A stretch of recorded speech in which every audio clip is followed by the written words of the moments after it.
తెలంగాణ రాష్ట్ర ఆర్థిక మంత్రి విపక్షాలపై విమర్శలు చేయడంపై మాజీ ఎంపీ పొన్నం ప్రభాకర్ ఆగ్రహం వ్యక్తం చేశారు. ఎవరి హయాంలో ఎంత అభివృద్ధి జరిగింది, 10 మాసాల టీఆర్ఎస్ పాలనలో అభివృద్ధిపై ఎక్కడైనా ఏ సమయంలోనైనా చర్చకు సిద్ధమన్నారు పొన్నం. ఎన్నికలకు ముందు ఇచ్చిన హామీలను విస్మరించి జీహెచ్ఎంసీ ఎన్నికలను దృష్టిలో పెట్టుకుని కొత్త హామీలు ఇవ్వడంపై మండిపడ్డారు పొన్నం ప్రభాకర్. అధికారికంగా రివ్యూ చేశాం, అధికారికంగా అంచనాలు తయారు చేశాం. ఈరోజు అడుగుతా ఉన్నాం, రాష్ట్ర ప్రభుత్వం కానీ జిల్లా అధికార యంత్రాంగంను మంత్రులు కానీ అధికారికంగా నష్టం ఎంత జరిగిందనేటువంటి లెక్కలు తీయడానికి రివ్యూ చేసినారా, బహిరంగ చర్చకు సిద్ధమని అడుగుతా ఉన్నాం.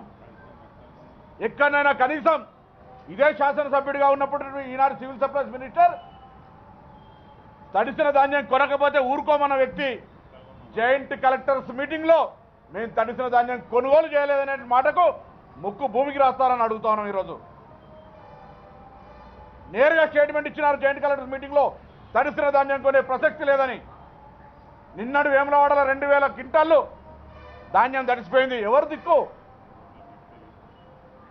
అరే వాటి గురించి ఆలోచించకుండా ప్లీనరీలో చికెన్ బాగుందా, కాళ్ళకూర బాగుందా, లేకపోతే ట్రైనింగ్ తీసుకున్నాక ఈ మంత్రులకు, శాసనసభ్యులకు, పార్లమెంట్ సభ్యులకు బయటకు వచ్చి మీడియాతో మాట్లాడుతూ ఉన్నారు. మాకు ఇప్పటివరకు 10% తెలివి ఉంటే ఇప్పుడు 100%కి వచ్చినామని. అయ్యా ఇవి రాగానే దైవ పురుషులుగా మారిపోయినారు. కాషాయ బట్టలు వేసుకొని మీ పొద్దుగా లేచి ప్రజలంతా మీ కాళ్ళు